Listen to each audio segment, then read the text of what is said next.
మాతృదేవోభవ. ఉద్యోగములు చేసి ఊళ్ళేలినను గాని భార్య ఏనియో ప్రేమ పంచబోదు. అడుగడుగునబడి మడుగులొత్తినగాని పతిదేవుడు కటాక్ష భావమిడడు. అడుగడుగునబడి మడుగులొత్తినగాని పతిదేవుడు కటాక్ష భావమిడడు. చదువులో సేవలో శ్రద్ధ చూపినగాని గురు కటాక్షమును దొరకబోదు. చదువులో సేవలో శ్రద్ధ చూపినగాని గురు కటాక్షమును దొరకబోదు. ప్రత్యుపకారాల ఫలములందినగాని ప్రాణమిత్రులునైనా పలుకబోరు. ప్రత్యుపకారాల ఫలములందినగాని ప్రాణమిత్రులునైన పలుకబోరు. కడకు భగవంతుడైన యోగాగ్నియందు కమలిపోయిననే గాని కానబడడు. కడకు భగవంతుడైన యోగాగ్నియందు కమలిపోయిననే గాని కానబడడు. కాని తనకు పుట్టుటే చాలు అదే ఘనతయనుచు, తనకు పుట్టుటే చాలు అదే ఘనతయనుచు మనల ప్రేమించును, మనల ప్రేమించును ఒక తల్లి మాత్రమవని. తనకు పుట్టుటే చాలు అదే ఘనతయనుచు మనల ప్రేమించును ఒక తల్లి మాత్రమవని. ఏబిఎన్ ఆంధ్రజ్యోతి ప్రేక్షక మహాశయులందరికీ నవజీవన వేదం అనే కార్యక్రమంలో 663వ భాగానికి స్వాగతం పలుకుతున్నాం. రకరకాల ఉద్యోగాలు చేసి సమాజంలో కూడా ఓ ప్రతిష్టాత్మకమైన స్థానంలో ఉండాలి. భర్త బాగా సంపాదించాలి.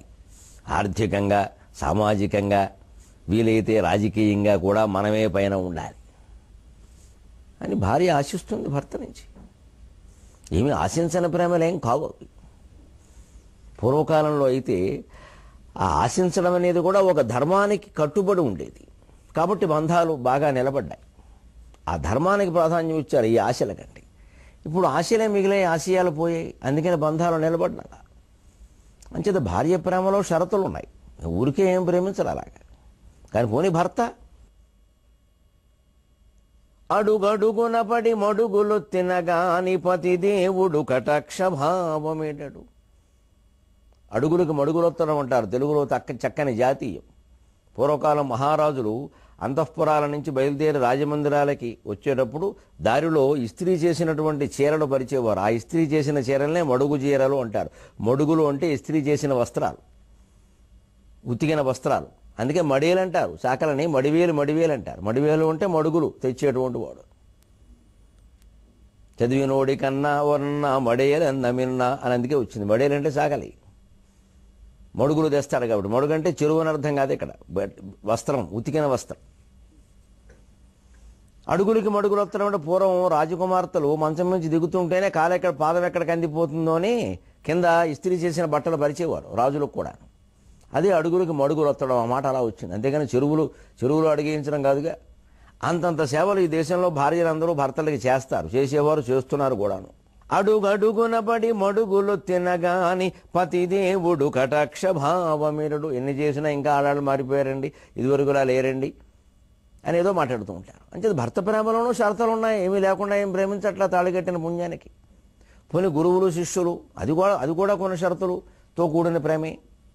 అది షరతులతో ఉన్నదే. చదువులో సేవలో శ్రద్ధ చూపిన గాని గురు కటాక్షమును దొరకబోదు. బాగా చదివే వాళ్ళని, అంతేకాదు గురువులు ప్రేమిస్తారు, చదివే వాళ్ళని అభిమానిస్తారు. అంతేకాదు మా ఉపాధ్యాయులకు ఓ లక్షణం ఉంది. ఎంత బాగా చదివినా సరే మాకు కొంచెం సొంత పనులు కూడా చేసి పెట్టాలి. కూరలు తెమ్మంటే తేవాలి, సెల్ ఫోన్ ఛార్జింగ్ చేయమంటే చేయాలి, వీలైతే వాటి డబ్బులతో వేయించాలి. లేకపోతే అప్పుడు కొంచెం 2 మార్కులు ఎక్కువ వేస్తాం. ఈ శుశ్రూష అనేది తప్పదు. అంచేతనం చదువు చేసి సేవ చూపిస్తేనే, చదువు చదివి సేవ చేస్తేనే గురువులు ప్రేమిస్తారు. దానిలోనూ కొన్ని షరతులు ఉన్నాయి. ఊరికేమి ఇలా కళాశాలలో చేరగానే మా అభిమాన శిష్యుడు ఉండి అని ఎవరో అనరు. అలాగే పోనీ మిత్రులు, ప్రాణమిత్రులు. ఇవాళ తల్లి కంటే, తండ్రి కంటే, గురువు కంటే మన యువతరానికి మిత్రులు ఎక్కువయ్యారు. పోనీ వారేమన్నా ఊరికే ప్రేమిస్తారా? ప్రత్యుపకారాల ఫలములందినగాని ప్రాణమిత్రులునైనా పలుకబోరు. చేసిన ఉపకారానికి ప్రత్యుపకారం ఆశించకుండా జీవితాంతం మనల్ని ప్రేమించగలిగేటువంటి మిత్రుడు, స్నేహితురాలు ఎవరైనా ఒక్కరు ఉండగలిగినా మన జీవితం ధన్యమైనట్టే. బయ్ ఇవాళ అలా లేరే, మా ఇంటికి వచ్చావు నాకేం తెచ్చావు, మీ ఇంటికి వచ్చాను నాకేం ఇచ్చావు, రెండు వాళ్ళకే. అలాంటి వాళ్ళు ఉన్నారు స్నేహితులు. అంచేత స్నేహితులు కూడా ప్రత్యుపకారాలు లేకుండా ఎవరు ఏం ప్రేమించట్లా. ఏదైనా చిన్న పని వారు అడిగితే నేను చేయలేనండి, నాకు వీలు కాదు అంటే అదేమిటంటే నేను మీకు చేశాను కదండి, ఇలాగే మాట్లాడతారు. వారు చేస్తే మనం చేయాలని ఉందా, మనకు వీలు కాదు, ఇంకంతే స్నేహం అయిపోయినట్టే. అవో నేను అడిగిన పని ఆయన చేయాల, ఇక అంతేనా? ఇంకా దానిలో ధర్మం అధర్మం, కుదరడం కుదరకపోవడం, సామంజస్యం అసామంజస్యం ఏముండవా, ఔచిత్యం అనౌచిత్యం ఏం ఒక్కల్లా. మనం స్నేహితులు అంటే నేను తప్పు చేసినా నువ్వు సమర్థించాలి, నువ్వు తప్పు చేసినా నేను సమర్థిస్తా. ఇందుకోసం ఆ స్నేహం. ఈ ధర్మం లేని స్నేహాలు దేనికి? అంటే స్నేహితుల మధ్యలో కూడా షరతులు ఉన్నాయి. చివరికి పోని మనందరినీ సృష్టించిన వాడు భగవంతుడి సృష్టి అంతా అయింది, ఆయనకి మనం ఏమి చేయగలం? ఆయనే మనకి ఇచ్చాడు. కానీ ఆయన ఏమన్నా మనల్ని ఉచితంగా ప్రేమిస్తాడా? అదే అనుమానమేనండి. కడకు భగవంతుడైన యోగాగ్నియందు కమలిపోయిననే గాని కానబడడు. 8 ఏళ్ల ధ్రువుడి దగ్గర నుంచి 80 ఏళ్ల భీష్ముడి వరకు ఎంత నిరాహార దీక్ష చేస్తే, ఎంత తపస్సు చేస్తే, ఎంత బ్రహ్మచర్యం పాటిస్తే, ఎంత ఇంద్రియ నిగ్రహాన్ని కలిగి ఉంటే చిట్ట చివరిలో దర్శనమిచ్చాడండి ఆయన. ఏమీ ఆశించకుండా భగవంతుడు కూడా మనల్ని ప్రేమించట్లేదండి. కానీ ఇన్ని రకాల ఆశించే ప్రేమల మధ్యలో ఏమీ ఆశించకుండా మనకు దక్కుతున్నది ఒకే ఒక్క ప్రేమ. తనకు పుట్టుటే చాలు అదే ఘనతయనుసు మనల ప్రేమించును ఒక తల్లి మాత్రమవని. నువ్వు నాకు పుట్టావు, అదే చాలు నేను నిన్ను ప్రేమించడానికి. నీకు చదువు వచ్చినా రాకపోయినా, ఉద్యోగం వచ్చినా రాకపోయినా, పెళ్ళైనా కాకపోయినా, అందంగా ఉన్నా లేకపోయినా, ఎవరు నీతో ఉన్నా ఎవరు నన్ను విడిచిపెట్టి వెళ్ళినా నేనున్నాను రా కన్నా జీవితం అంతా, కన్న పేగుని బంధాన్ని అన్నటువంటిది తల్లి ప్రేమ, తండ్రి ప్రేమ అనేటువంటి బంధం. ఆ తల్లిదండ్రుల ప్రేమలు ఈ లోకాన్నంతటినీ, ఈ విద్యార్థిని లోకాన్ని ప్రత్యేకంగా కాపాడుతాయని ఆశిస్తూ మనం నిన్న అనుకున్నట్టుగానే అపూర్వమైన మత సామరస్య ఘట్టంతో ఒక మహనీయుడు చరిత్రలోకి ప్రవేశించబోతున్నాం. సముద్ర తరంగం యొక్క కథన నైపుణ్యంతో. చాణక్యుడు ఘట్టంలోంచి ఏ ఘట్టంలోకి తీసుకెడుతున్నాడో చూడండి కవి చాలా నైపుణ్యంతో. రాజుల్ మత్తులటన్న సత్కవికి సామ్రాజ్యము వ్రాసిచ్చినన్ పూజల్ చేసిన తీరదారుణము కొప్పున్ బట్టి ఇట్పింపరే రాజుల్ నందులు దుర్మదంధులు మహాప్రాజ్ఞుండు కౌటిల్యునిన్. రాజుల్ కక్షలు బోనుచో ప్రభువుకున్ రక్తాభిషేకం బగున్. రాజుల్ కక్షలు బోనుచో ప్రభువుకున్ రక్తాభిషేకం బగున్. రాజులు తలుచుకుంటే ఎంతైనా చేస్తారయ్యా. రాజుల మత్తులు వారి సేవ నరకప్రాయం అని కవి ఈ దుర్జడి ఏ క్షణంలో అన్నాడు. కానీ ఆ కవికి సామ్రాజ్యం అంతా రాసిచ్చేసిన రుణం తీరదయ్యా. పచ్చి నిజం చెప్పాడయ్యా. రాజకీయపు కొలువులు, ప్రభుత్వాల గౌరవాలు, నాయకుల ఆశ్రయాలు తామరాకు మీద నీటిబొట్టు లాంటివయ్యా. ఎంతసేపు ఉంటాయో తెలియదు, మిడిసిపడిపోతూ ఉంటాం. ఇవి నిలబడేవి కావు, పైగా అనేక ఇబ్బందులు తెచ్చిపెడతాయి. స్వేచ్ఛగా ఉండలేం. వారు ఏం చేసినా వారిని సమర్థిస్తూ ఉండాలి. మీకు పదవి ఇచ్చామంటారు. ఈ పదవులు, ఈ భోగాలకి లొంగిపోయి ఎంతమంది కవులు, పండితులు చరిత్రలో ఇబ్బందులు పడ్డారండి. ముందు ముందు చూస్తాం. మూడో అంతరంగంలో, మూడో ఆశ్వాసంలో. అంచేత నీ రాజులను నమ్ముకునే ఉపయోగం లేదయ్యా. రాజకీయ నాయకులను అసలు నమ్ముకునే ఉపయోగం లేదు. పూర్వం రాజులకు కొంత ధర్మమేనా ఉండదు. ఇప్పుడు రాజకీయ నాయకులకు అది లేదు. వాళ్ళ అవసరాలే. వాళ్ళు ఏది అవునంటే అది మనం అవునాలి, వాళ్ళు కాదంటే కాదనాలి. లేకపోతే ఈ ఉన్న పదవి పీకేస్తారు, పైగా అవమానిస్తారు. చాణక్యుడిని అలాగే చేశారు. అందుకే ఆ సందర్భంలోంచి కవి చిత్రంగా ఒక మహనీయుడిని, ప్రపంచం మొత్తాన్ని ప్రభావితం చేసినటువంటి ఒక మహనీయుడు చరిత్రలోకి పెడుతున్నాడు. రాజులు కక్షలు పూనుచు ప్రభువుకున్ రక్తాభిషేకం. అవతార పురుషుడైనా సరే రక్తాన్ని ధారపోసేవలసిందేనయ్యా, రక్తాన్ని చిందించేవలసిందేనయ్యా ఈ ప్రపంచంలో. అంతగా బాధిస్తారయ్యా రాజులు అన్నాడు. ఎవరిని బాధించారు? ఎవరా మహానుభావుడు? ఎవరా అవతార పురుషుడు? వర్షారంభముగాదు నాగలినిదాల్పన్, వర్షారంభముగాదు నాగలినిదాల్పన్, రక్తమేఘాలకు వర్షారంభమనంగా యూదుజనులార్వన్ పోవుచున్నాడు సంఘర్షింపన్ నిలువెత్తు మానవుడు. వర్షారంభముగాదు నాగలినిదాల్పన్, రక్తమేఘాలకు వర్షారంభమనంగా యూదుజనులార్వన్ పోవుచున్నాడు సంఘర్షింపన్ నిలువెత్తు మానవుడు. బ్రొక్కంజాలు నా ధైర్యమున్, బ్రొక్కంజాలు నా ధైర్యమున్, వర్షించెన్ సిలువెత్తునా ప్రభువు, వర్షించెన్ సిలువెత్తునా ప్రభువు, కాల్వల్గాగ ప్రేమాంబువుల్, కాల్వల్గాగ ప్రేమాంబువుల్. నడిపించునావా నడి సంద్రమున దేవా, నడిపించునావా నడి సంద్రమున దేవా అని క్రైస్తవ సోదరులు ప్రతి ఉదయం ప్రార్థన చేసే మహానుభావుని చరిత్రలో విశేషాలు మనం తెలుసుకోబోతూ ఉన్నాం. తరంగ కథ కథన నైపుణ్యంతో. ఇది సముద్రం చెబుతున్న కథ. ఇందులో విశ్వమంతా ఉంటుంది. అన్ని కులాలు, అన్ని మతాలు, అన్ని ప్రాంతాలు, అన్ని దేశాలు, అన్ని చరిత్రలు, మనిషికి జరిగిన అన్ని సన్మానాలు, అన్ని అవమానాలు ఇందులో ఉంటాయి. విశాలమైన హృదయంతో అందరం ఈ కథని, ఈ కావ్యాన్ని అర్థం చేసుకుందాం. ఇది నవజీవన వేదం. వర్షారంభము కాదు నాగలి నిదాల్పన్. కవి ఆ మహానుభావుడెవరో భుజాల మీద ఏదో మోసుకుపోతున్నాడయ్యా. తనని చంపేటువంటి ఆయుధాన్ని తానే మోసుకుపోతున్నాడయ్యా. ఎంత దౌర్భాగ్యం వస్తుంది ఈ ప్రపంచంలో మంచిని ప్రేమించే వాళ్ళకి, ప్రచారం చేసే వాళ్ళకి. ఈ రాజకీయాల కారణంగా, ఈ ఆయుధాల కారణంగా, ఈ అధికారాల కారణంగా. వర్షకాలం కాదయ్యా, ఎరువాకా సాగేరో రన్నో చిన్నన్న అని నాగలిని తీసుకుపెడుతున్నాడేమో అనడానికి వర్షారంభం కాదయ్యా. నాగలి కాకపోతే మరి ఏమిటది? రక్తమేఘాలకు వర్షారంభమనంగా నెత్తురు కురవబోతోంది మేఘాల రూపంలో. రక్తమేఘాలు వర్షించబోతున్నాయి. అందుకోసం సిలువ రూపంలో నాగలి తీసుకెడుతున్నాడు ఆయన. యూదు జనుల ఆర్వన్, అయ్యో ప్రభువా ప్రభువా ప్రభువా, నీకు సిలువ వేస్తారా, నిన్ను సిలువ వేస్తారా, మేము ఎలా తట్టుకుంటాం అని అమాయకులైన యూదు ప్రజలు వెనకాల గొంతెత్తి అరుస్తుంటే ఆ ప్రభువు వెళ్ళిపోతున్నాడయ్యా. ప్రభుత్వం వేసిన శిక్షను అంగీకరించి అపూర్వ మానవతావాదంతో, అపూర్వ త్యాగభావంతో సంఘర్షింపన్ నిలువెత్తు మానవుడు. ఎన్ని మంచి అభిప్రాయాలని, ఎన్ని ప్రేమానురాగాలని, ఎంత శాంతి ప్రియత్వాన్ని ఎన్నిసార్లు చంపేసి ఈ రాజకీయం, ఈ నాయకత్వం, ఈ ప్రభుత్వాలు బాగుపడతాయో బాగుపడండి, ఇన్ని కోట్ల మంది ప్రజల కోసం నేను నా రక్తం ధారపోయడానికి సిద్ధంగా ఉన్నా అని సంఘర్షణ, ఆత్మ సంఘర్షణతో అహింసాభావానికి ప్రాతిపదికగా వెళ్ళిపోతున్నాడయ్యా ఆయన. సంఘర్షింపన్ నిలువెత్తు మానవుడు. మృత్యువును ఎదుర్కొందుకు ఒక్క క్షణం కూడా విరామం కోరకుండా ఆ ధైర్యంతో వెడుతున్న అతని ధైర్యానికి నిండుగా నమస్కారం చేయాలయ్యా. వర్షించన్ సిలువెత్తునా ప్రభువు, కాల్వల్గాగ ప్రేమాంబువుల్. ఆ సిలువెత్తుకుని వెడుతున్నటువంటి యేసుక్రీస్తు మహానుభావుడు ప్రేమాంబువుల్ వర్షించన్. తన మీద రక్తమేఘాలు కురుస్తున్నా సరే, తన శరీరం నుంచి రక్తం ధారలు ధారలుగా కురుస్తున్నా సరే, తాను మాత్రం ప్రేమవర్షాన్ని కురిపించాడయ్యా. రక్తనాళములను భక్తి తాళములుగా మ్రోయజేయు ప్రేమగేయమతడు. రక్తనాళములను భక్తి తాళములుగా మ్రోయజేయు ప్రేమగేయమతడు.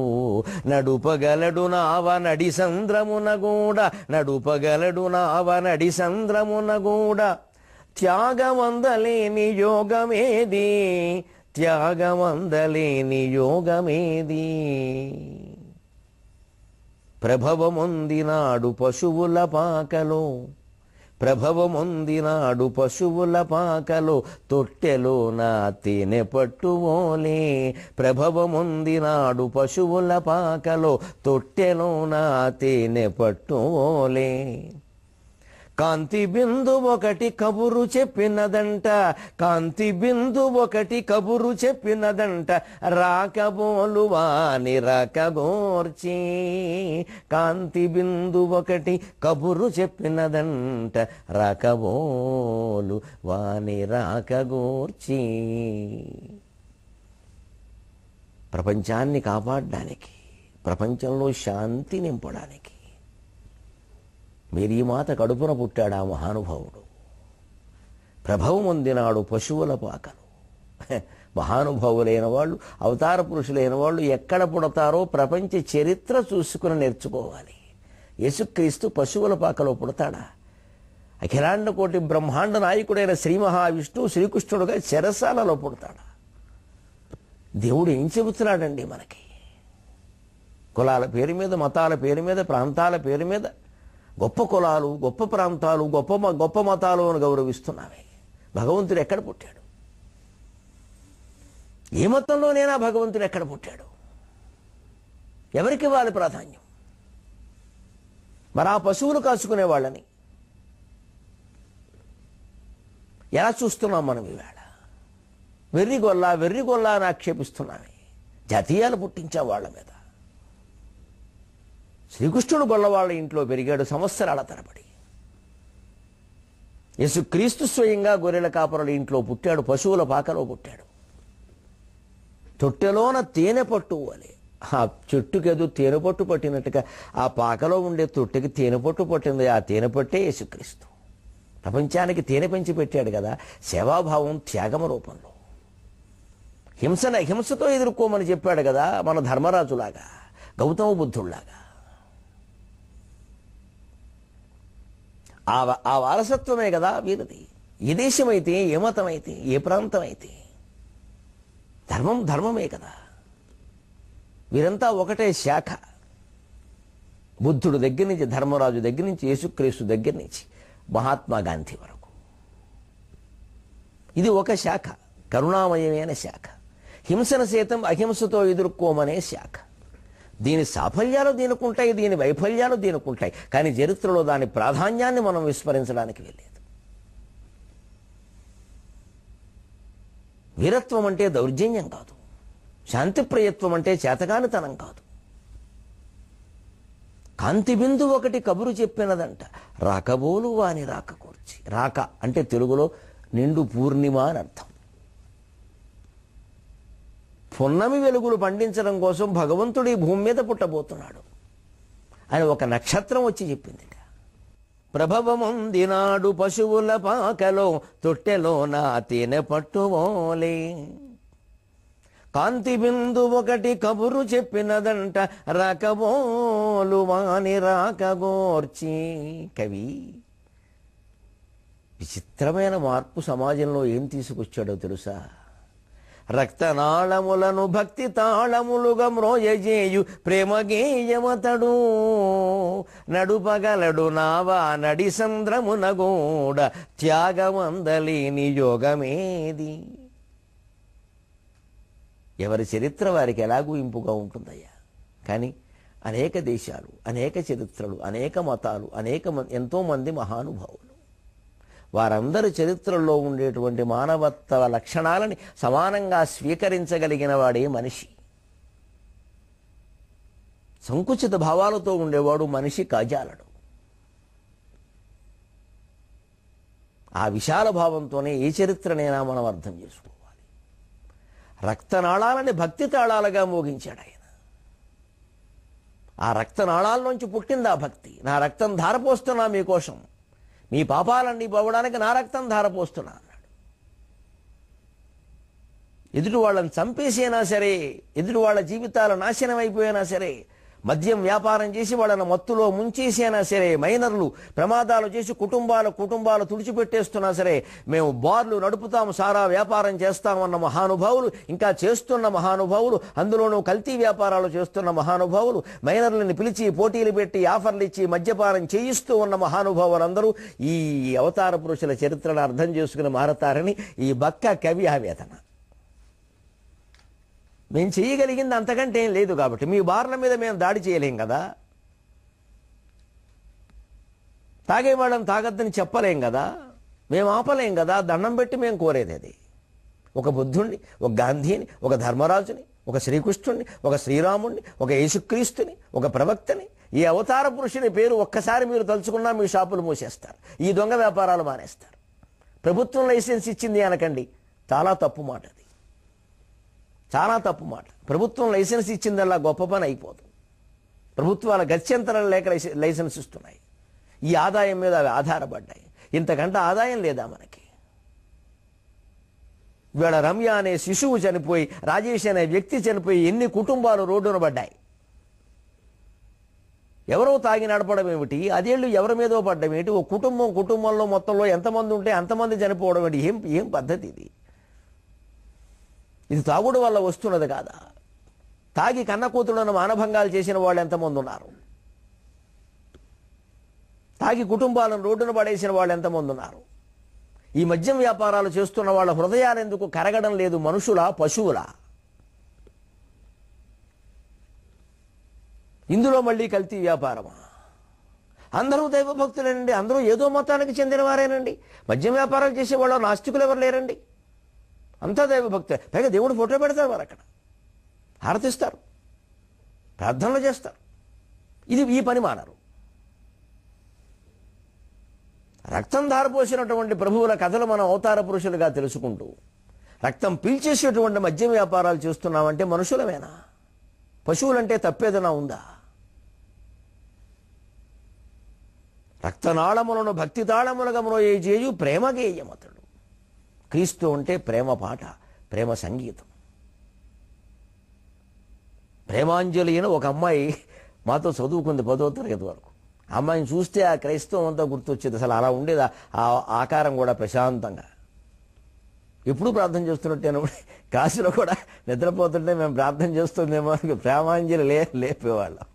ఆ పేరు విచిత్రంగా ఉండేది ఆ కాలంలో. ఆ పేర్లు అలా ఉంటాయి. ఆశీర్వాదం, ఆరోగ్యం, ఈ పేర్లు ఉంటాయండి విచిత్రంగా. ఒక చతురోక్తి చెబుతాను సరదాకి. మేము 22 ఏళ్ల వయసులో ఎక్కడో వేరే స్కూల్లో పనిచేశాను. అప్పుడు మాతో పాటుగా ఒక గుమాస్తా ఉండేది, ఆఫీస్ పని చూసేది. ఆవిడ పేరు ఆరోగ్యం. ఆ మొత్తంలో ఆ పేర్లు అలా పెడతారు, చిత్ర ఆశీర్వాదం, ఆరోగ్యం అలా పెడతారు. ఎలా ఉంటాయి. ఆరోగ్యం అమ్మాయి పేరు. ఆ అమ్మాయి ఒక రోజు రాలేదు ఆఫీస్కి. మా హెడ్ మాస్టర్ ఆరోగ్యం ఎక్కడుంది, ఆరోగ్యం ఎక్కడుంది, లైఫ్ బాయ్ ఎక్కడ ఉందో ఆరోగ్యం అక్కడ ఉంటుంది అన్నది. అప్పుడు ఆ ప్రకటన బాగా వచ్చేది, లైఫ్ బాయ్ ఎక్కడ ఉందో ఆరోగ్యం అక్కడ ఉంది అని. అంటే ఏమిటి మాస్టర్ మీరు పెద్దానికి ఇలాగే అంటే, మరి అవునండి మీరు ఆరోగ్యం ఎక్కడుందన్నారు, లైఫ్ బాయ్ ఎక్కడుందో అక్కడ ఉంటుంది చూసుకుంటారు. ఆ పేర్లు అలా ఉంటాయండి. ఆరోగ్యం, ఆశీర్వాదం. నిజానికి గొప్ప ఆలోచన. కృపానందం, కృపాకర్ అంటే దయ, ఆశీర్వాదం, ఆరోగ్యంగా ఉండడం, ఆనందంగా ఉండడం. వీటిని అక్కడ ప్రధాన లక్షణాలుగా భావించారే. మన ఉపనిషత్తులో చెప్పింది అది కాదా? ఇటొచ్చి భారతీయులమైన మనం, హిందువులమైన మనం ఆలోచించాల్సింది ఏమిటి అంటే, మన మొత్తంలోనే ఇవన్నీ ఉన్నాయి కదా, ఇంకో దాంట్లోకి వెళ్ళాల్సిన కర్మ మనకేమిటి? అంతేగాని ఆ మొత్తంలో ఏ విషయాల్ని మనం వ్యతిరేకించమండి. మనకు అవసరం లేదండి. మనకు అలా దృష్టి ఉండదండి మనకి. హిందూ అంటేనే విశాలత, హిందూ అంటేనే ఉపనిషత్తు. మన ఉపనిషత్తులో ఇటువంటివి ఎక్కడ చెప్పలేదండి. ఆనందం ప్రధానం, ఆరోగ్యం ప్రధానం, ఆశీర్వాదం ప్రధానం, అనుగ్రహం ప్రధానం. ఈ పేర్లు అందరూ పెట్టుకోవచ్చు నిజానికి. అంచేత సర్వమత సామరస్యాన్ని కోరి విశ్వమతం ఏదన్నా ఉంటే హిందూ ధర్మమే. కోరే విశ్వమతం అది. ఎందుకంటే అన్ని భావాలు అందులో ఇమిడిపోతాయి. అందుకే మనం ఇంత సహృదయంతో హాయిగా చెప్పగలుగుతున్నాం సామరస్యంగా. దీన్ని కూడా ఒక పుణ్యకార్యంగానే భావిస్తున్నాం. భాగవతం చెప్పడం ఎంత ఆనందంగా భావిస్తామో ఇది చెప్పడం అంతే ఆనందం. ఇంకా ముందు ప్రవక్త కథ వస్తుంది, అది అంత ఆనందంగానే చెబుతాం. ప్రపంచం బాగుపడడం మనకు కావాలి. రక్తనాళములను భక్తి తాళములుగా మ్రోయేజేయు ప్రేమగేయమతడు. నడుపగలడు నావ నడిసంద్రమున కూడా. నిజంగా భగవత్స్మరణ చేసేవాడు, భగవద్భక్తుడైన వాడు నడి సముద్రంలో మునిగిపోతున్నా సరే భగవంతుడు కాపాడతాడండి. అనుమానమే ఉందండి. మన సౌందర్యలహరిలో చెప్పిందే కదండి.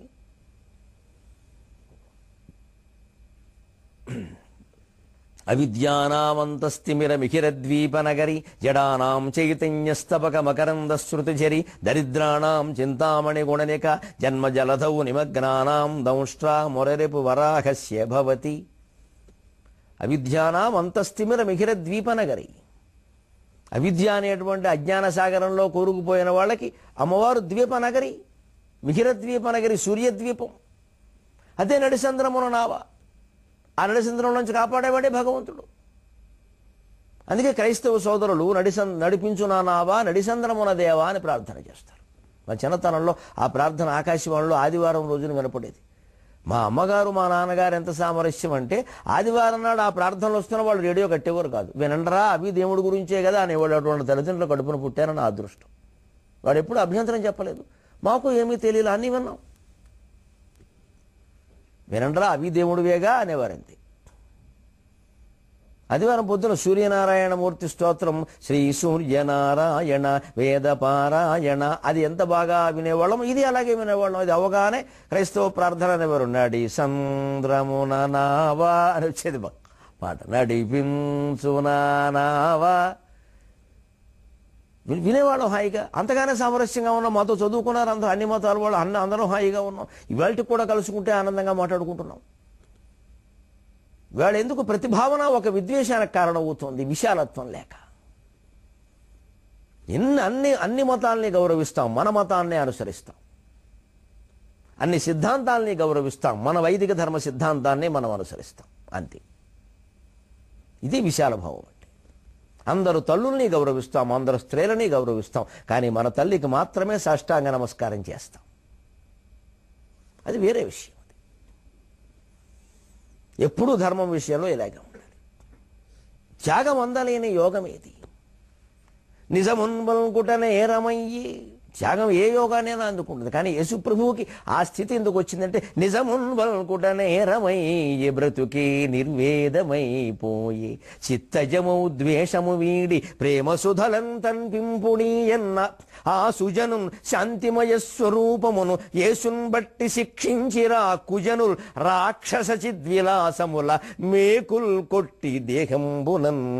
రాక్షస చిద్విలాసముల మేకుల్ కొట్టి దేహంబునన్. నిజమున్ బల్కుట నేరమయ్యే.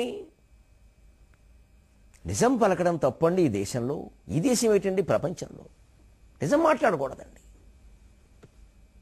కొందరు అధికారులకు నచ్చేలా మాట్లాడతారు, కొందరు ప్రభుత్వానికి నచ్చేలా మాట్లాడతారు, కొందరు ప్రజలు ఇలా మాట్లాడితే మెచ్చుకుంటారని ప్రజలకు నచ్చేలా మాట్లాడతారు. తప్పండి. అజ్ఞానం ఎప్పుడూ మాట్లాడకూడదు ప్రజలకు నచ్చుతుందని మొహమాటం లేకుండా చెబుతున్నా. సామాన్య ప్రజలకు అజ్ఞానమే నచ్చుతుంది, జ్ఞానం నచ్చదు. సామాన్య ప్రజలు అంటారు వారిని. వారిని అజ్ఞానం నుంచి జ్ఞానంలోకి బయటపడేవలసిన బాధ్యత ప్రవచనకర్తలది.